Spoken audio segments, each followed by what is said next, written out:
Welcome and greetings, career-minded superstars. You are listening to the exclusive Career Coach, your podcast for all things career. And I'm Lisa Edwards, the indispensable career coach for superstars just like you. Now let's dig into this week's topic, shall we? Go from dragging yourself to work each day to finding a job you love. The Career Spring program is for high-achieving and ambitious mid-level professionals like you who are looking for a job that uses your zone of genius, recognizes your value, and pays you what you're worth. If you're ready to learn more, schedule a complimentary consult using the link to my calendar in the show notes. Be sure to follow me on Exclusive Career Coaching on Facebook, Lisa Edwards on LinkedIn, and Lisa.Edwards on Instagram. Greetings. Happy July, y'all. I can't believe it's the middle of July. It is not the middle of July today as we are recording, but when this comes out, it will be. So I'm going to act all excited about July right now. I have a guest today, and we're going to talk about leadership. As I've told you folks before, I get a lot of requests to be on the podcast, many really a day. And most of them, they're just not a good fit for you guys. I'm very protective of who I bring on and who I have share their wisdom to make sure that it's the right kind of wisdom for this podcast. And when I saw this topic of matching your leadership style to the right organization, I think it really resonated with me, especially because I had just gotten done listening to a podcast series it was about HP, and they talked about the Carly Fiorina era and made reference to some of the other, CEOs and companies. And it's fascinating to me how someone can be a great leader in one organization and fail miserably in another organization. I'm thinking particularly of a football coach right now who tried his hand at pro and failed miserably, and was a great success as a college football coach, and went to the pros and was quite awful, actually. And so I think that it's fascinating that this match that needs to happen between the type of leadership that you present, the type of leader that you are, and what the company needs and what's going on in the company and that kind of thing. So I want to tease that out a little bit today with my guest, Robert Jordan. So Robert, thank you so much for being on the podcast today. Thanks so much, Lisa. It's an honor to be with you. I'm so excited to talk with you today. Well, why don't you start by telling the folks about yourself and your companies, how you got here, what's up with you? I'm your classic entrepreneur, which is to say, had been involved in many different businesses. Some of them didn't do so well. Some did unbelievably well. And the thing I've been engaged in for many years is a company called Interim Execs. We're a matchmaker. Organizations from around the world call us, and we make a match with C-level leaders, CEOs, CFOs. And really, it was in the course of doing that work over so many years, we spotted these patterns. The first pattern was that the majority of leaders showing up, their careers were kind of just so-so. They weren't that great. Then the opposite was that among this subset of leaders who were fantastic, who we came to call Red Team. Red stands for Rapid Executive Deployment. We saw that these incredibly successful leaders had these 4 different leadership styles that differentiated themselves. And that's what motivated us to write the book, Right Leader, Right Time.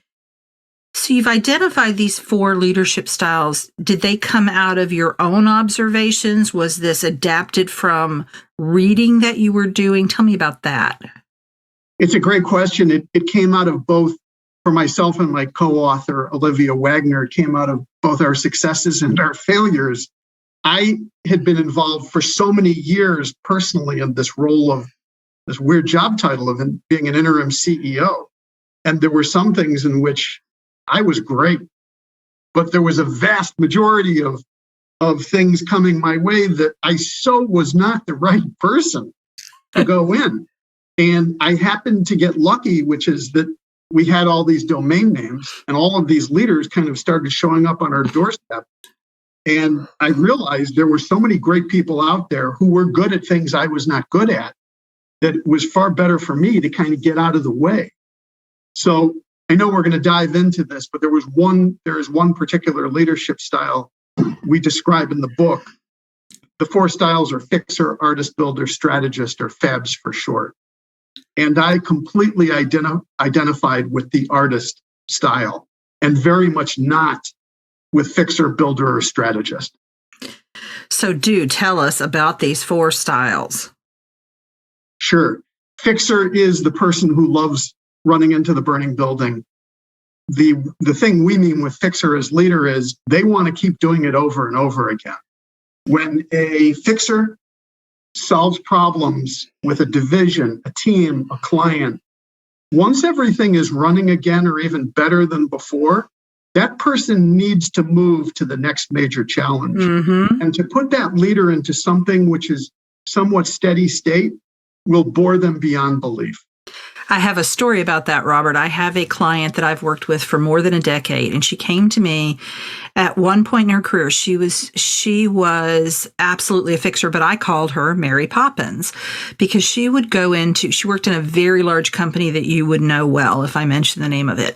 And she would go into departments, functions, and within this large company that were failing by all metrics. Morale was terrible, production was terrible, every metric.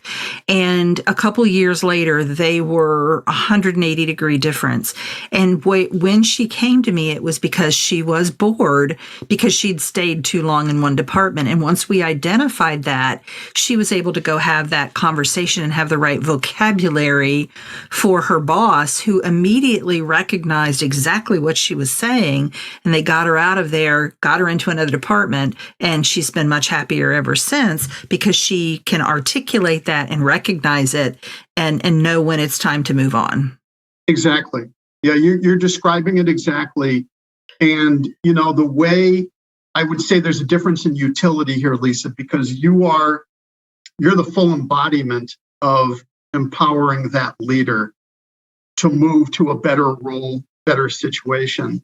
And we're trying to provide some utility for the book to help the individual, but also to cause a conversation within a team to figure out more about each person's particular spikiness. Mm-hmm. Spikiness is a word a psychologist, we interviewed a lot of people for the book, and one of the psychologists we interviewed, he used this word we loved, spikiness, to describe, if you were looking at on a graph, an individual's skills and abilities and traits, what they bring to the team. Mm-hmm. For each person in the team, you don't have to be spiky in everything, but you do have to have spikiness. You have to have this contribution in a particular, unique way. That was the fixer, right? Yes. Okay, so what's next? Fixer, artist, is the person who views the world as their canvas or as a piece of clay to be molded. This is the person they just can't help thinking up new ideas.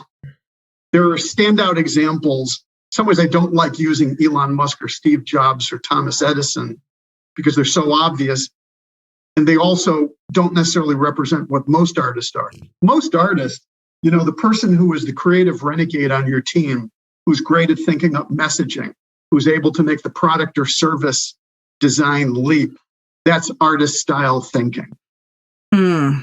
Is there a particular, with the artist in particular, I'm thinking there may be some industries that are better or lesser suited in general to an artist leader. Do you find that to be true, or is it very individualized? It's a great insight. And it used to be, I think, that there are some things where we say, it's less innovative in this space. So many industries have been disrupted. Who could have predicted 20 years ago that driving a taxi cab would get disrupted? And yet it has. Thank you, Uber and Lyft. Driving a truck, pretty straightforward proposition. Sooner or later, especially because of a shortage of truckers, you're going to see automation and robotics come into play, especially for long-haul routes.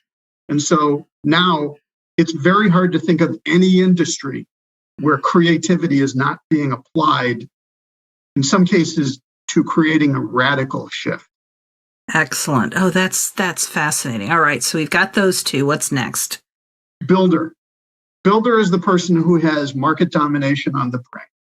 And that can be world domination in the sense of like an Uber that says, well, they started in San Francisco, they hit critical mass, and then it's let's go conquer the world city by city. But it could also be something local. I was just in Boston a week or two ago, and there is a local bakery there that has a number of locations, and it is, Lisa, it's the greatest bakery on earth. Okay? I don't know that they're ever planning to come to my home city of Chicago, but they're wonderful. And there's a builder at the heart. It's called the Tate Bakery, and there's a builder at the heart of it because it's not only delicious and wonderful, but they clearly have this sense of how they own Boston. Okay, so that's builder. The fourth style is strategist. Strategist is the leader at scale. Strategist is the person who is capable of advancing a team that is 1,000, that is 10,000, that's 100,000 people, where it is completely beyond personal span of control.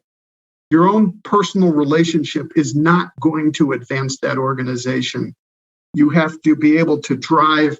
One of the leaders we interviewed in the book had 14,000 employees in an insurance company. He said, you have to understand how to drive the middle of the organization.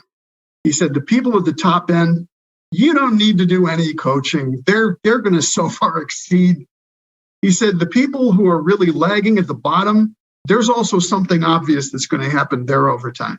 He said, there's a vast middle to these organizations that are incredibly complex and at scale. And that is where the strategist excels. This is fascinating. So first of all, I've identified I'm definitely a builder. And when I came to the first university, so my background is in higher education, and around 1990, I went into the it wasn't the Career Center, it was Counseling and Placement Center at Columbus State University. And so I was under, I was the person that helped folks find a job, but I was in the office where people who were losing themselves and having emotional breakdowns and needing psychological help were coming in. So you can imagine how well that worked.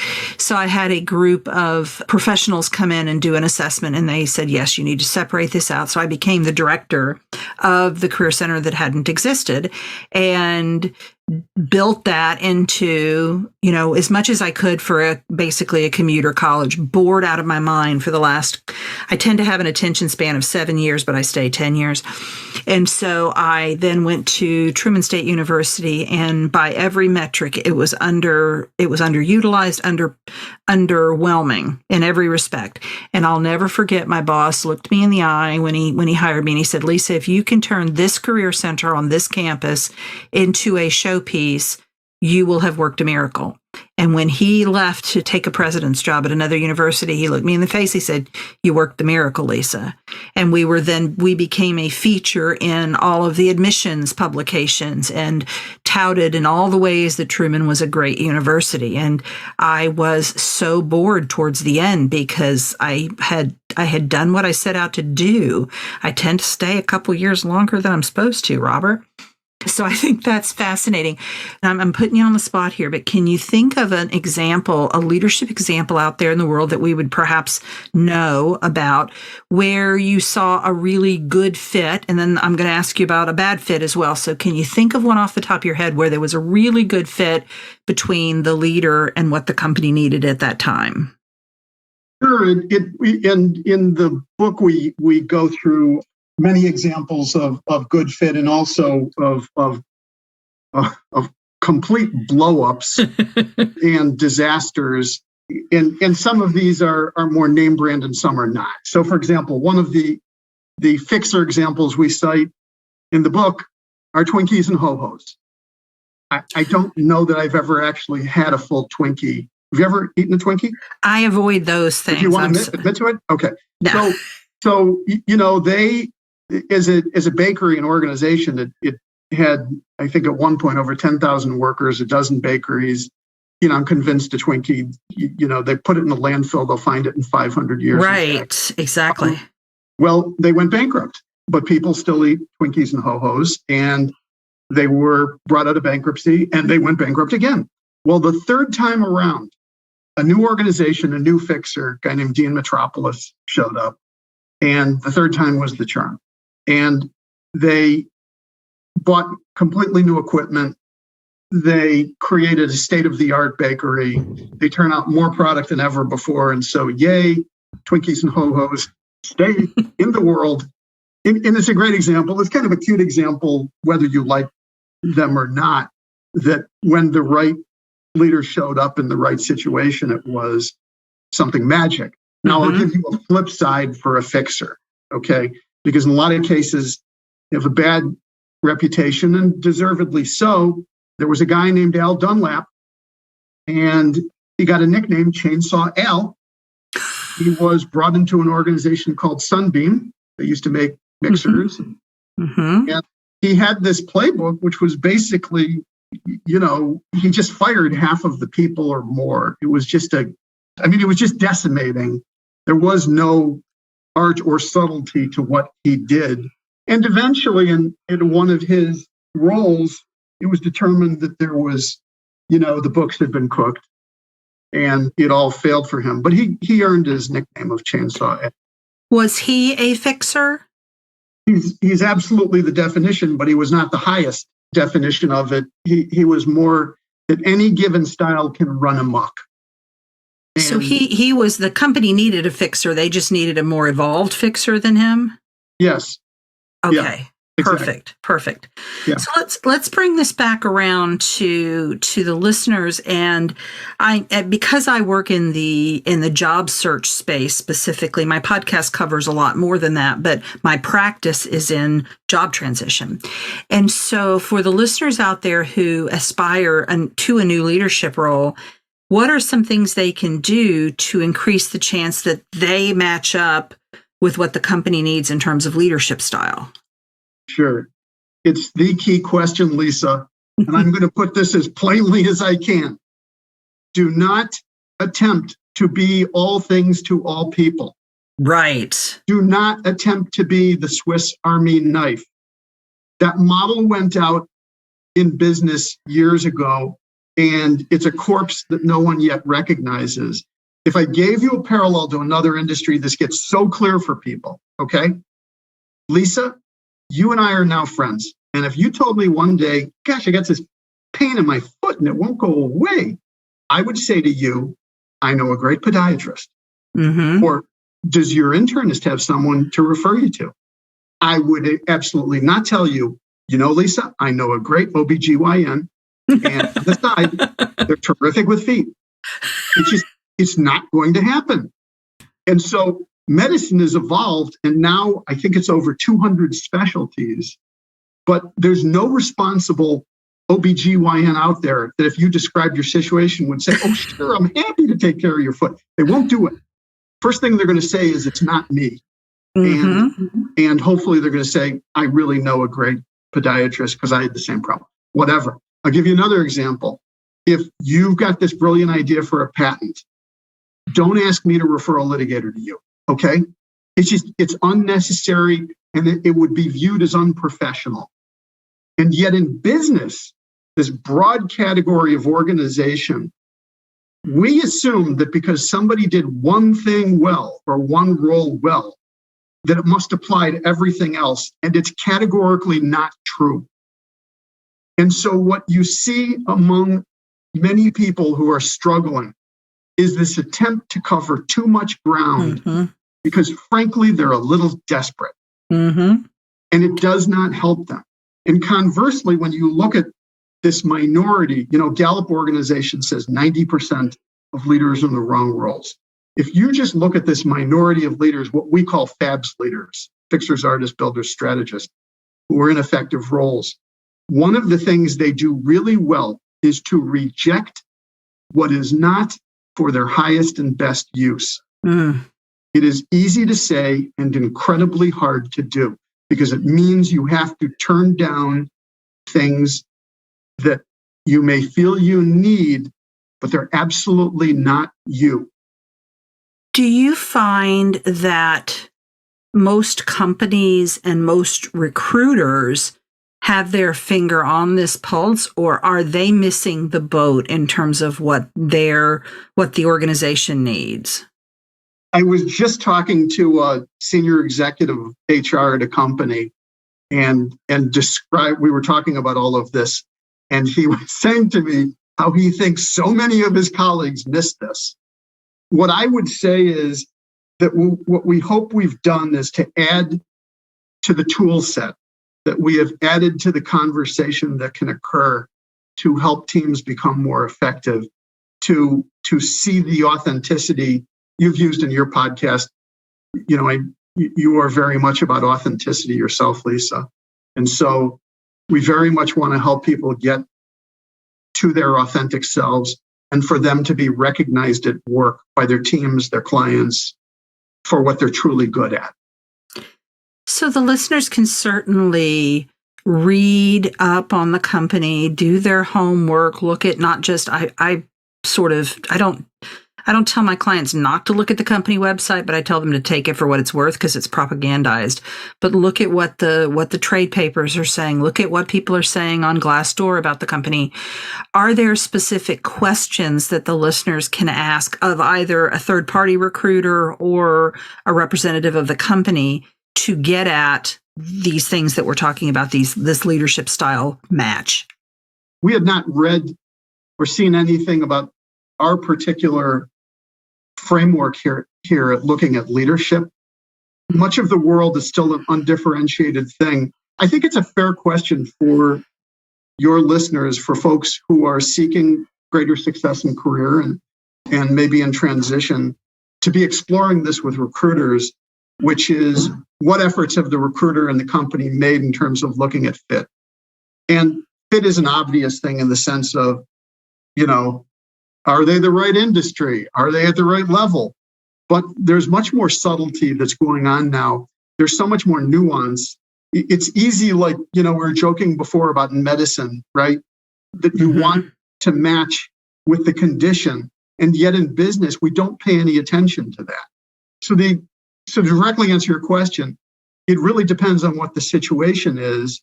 It's like we get asked all the time, what's great advice for leaders? Well, my answer now is that completely depends on whether that leader is wired primarily as fixer, artist, builder, or strategist, because they each look at the world in a completely different way. Yeah, I'm starting to get this picture of, if I'm the candidate, I want to ask the recruiter, what are the problems? What are the challenges that the company is facing right now? What are the biggest issues? And if I'm a fixer and I'm hearing, we're at the top of our game, everything's amazing, I'm probably not hearing the right words for me. If I'm a strategist, it sounds like I don't want to be necessarily working for a small mom and pop sort of organization that isn't looking to grow. So I think if I can really understand my leadership style, I think that's going to inform the questions that I want to ask, because I now understand what makes me tick and what motivates me and what energizes me. You're right on the money. And this reminds me, one of the leaders we quoted in the book, and he really prompted years ago us thinking about this way. He owns a bunch of companies, and he said, if I put a fixer into one of my businesses and it's not broken, he'll break it just so he can fix it. Yes.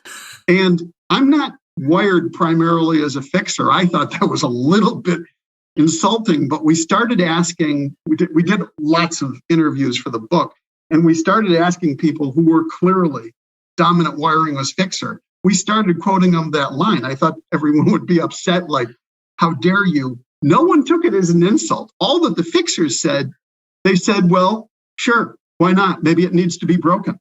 This is great. And I'm thinking, Robert, I am a master practitioner of the Myers-Briggs Type Indicator, the personality inventory, and I'm thinking about the personality implications of these people, because the strategist is almost always going to be intuitive dominant. I'm sorry, the one that you are, the artist, is going to be intuitive dominant. It's all about ideas and possibilities, and I call people who are intuitive dominant, I call them ideas on legs. Like, they can think them up faster than we can write them down.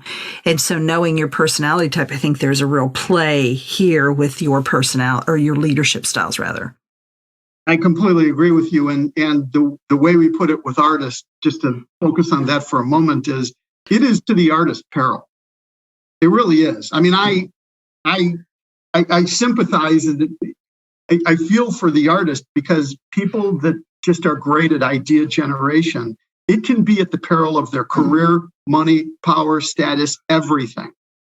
Sometimes it lines up perfectly, but even an example like Elon Musk, at the top of the world in terms of ability to create and design, he still has an ability to continually shoot himself in the foot. And it's not that it kills him, but it's not optimal. Mm-hmm. And even he was deposed in a trial about 18 months ago.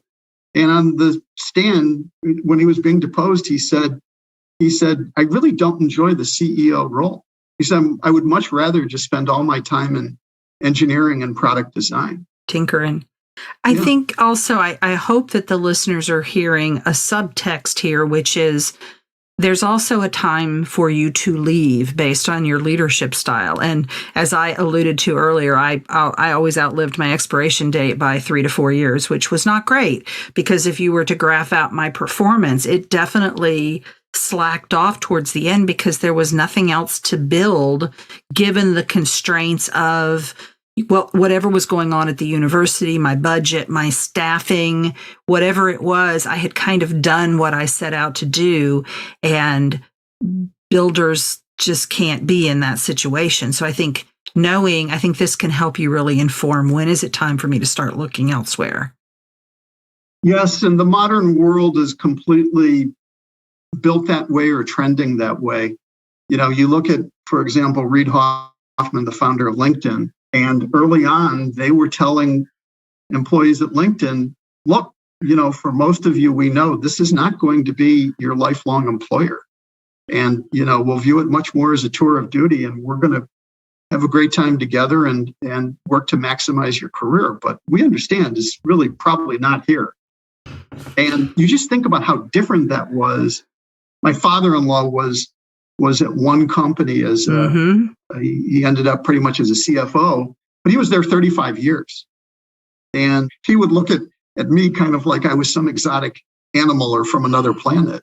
But now, you think of, or for your kids, having anyone millennial on down, you just know that everyone is going to go through a number of iterations, not just an employer, but probably on what their career is going to be. And that's perfectly fine. This is the way the world is, and the world is now wired to make that possible and for someone to have a wonderful career doing it that way. I used to tell my college students that I thought linear careers were boring, right? So, you major in accounting. Guess what? You become an accountant. And then after 3 or 4 years, you become, let's go crazy and become a senior accountant. And then you supervise accountants. And then you, do something else with accounting.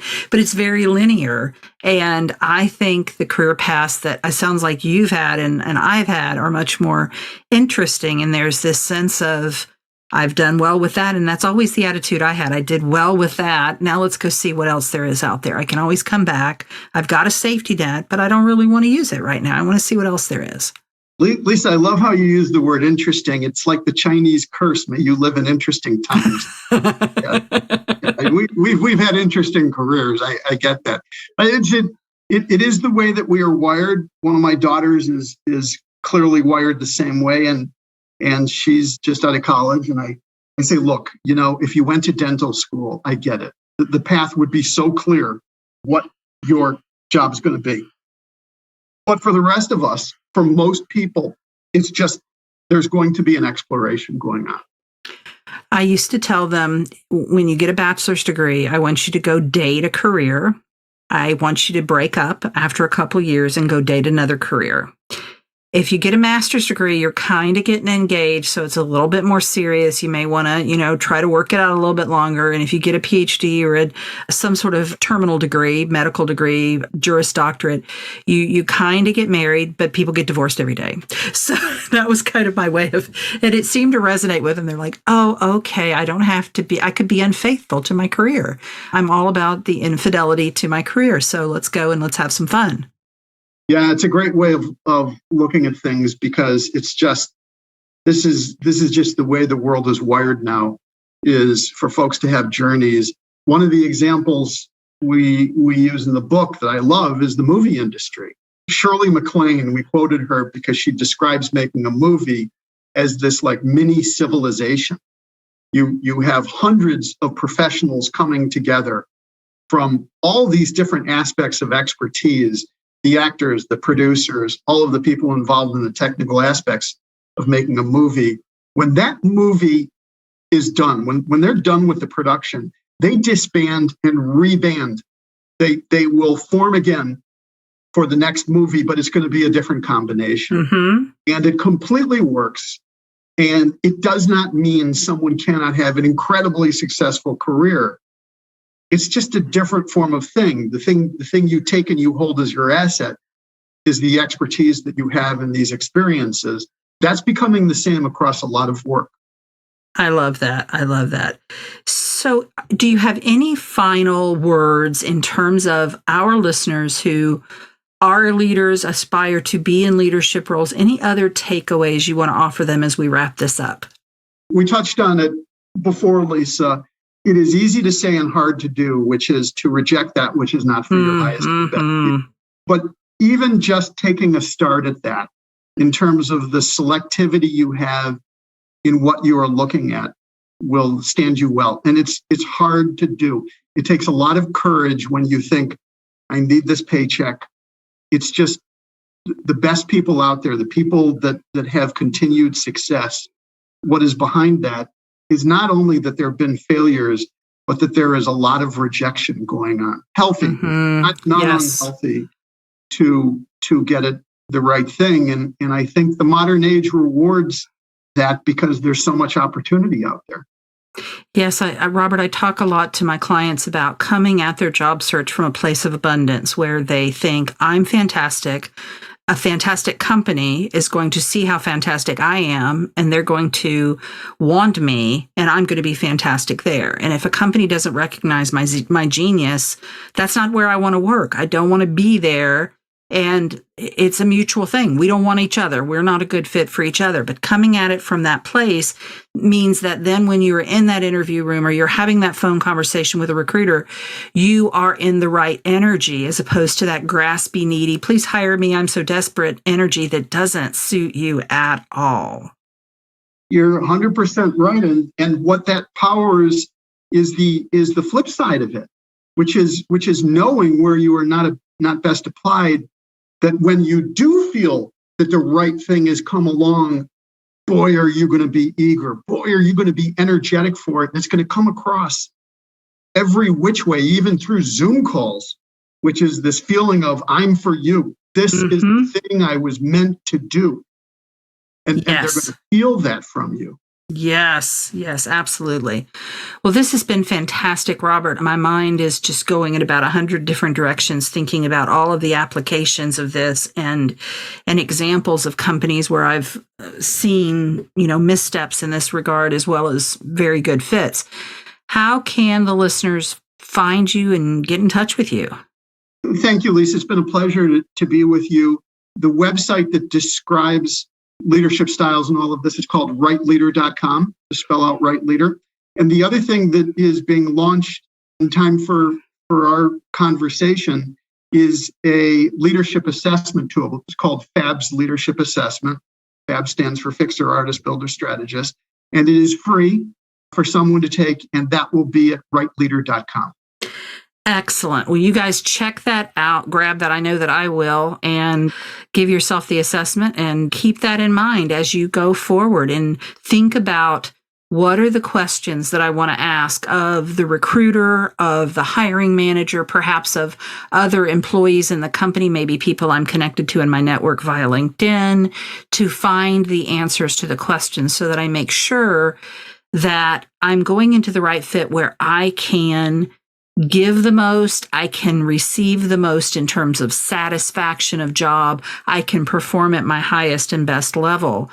I think that's really the bottom line here is everybody wins when we have this really strong match. So I hope you guys have gotten some food for thought from this, and I'll see you next week. Thank you so much again, Robert. Thank you, Lisa. I'm honored. Y'all take care. Bye. You've been listening to The Exclusive Career Coach with Lisa Edwards, CEO of Exclusive Career Coaching. It would be great if you would rate, review, and subscribe to this podcast. Also, I want to be your career coach, so be sure to ask questions about your career management challenges and job search situation. Until next time.